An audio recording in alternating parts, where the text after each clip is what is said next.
ताम्हिणी घाटामध्ये अडकलेल्या पर्यटकांची अखेर सुटका झालेली आहे। मुसळधार पावसामध्ये पुण्यामध्ये तब्बल 120 पर्यटक अडकलेले होते आणि या पर्यटकांना अन्न सुद्धा मिळालं नव्हतं।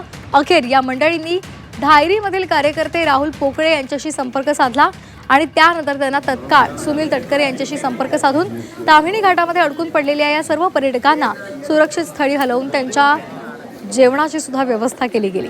धायरीमधले हे सर्व पर्यटक अंदरवन ट्रेकसाठी ताम्हिणी घाटामध्ये गेलेले होते, मात्र मुसळधार पावसामुळे ते तिथेच अडकून पडलेले होते।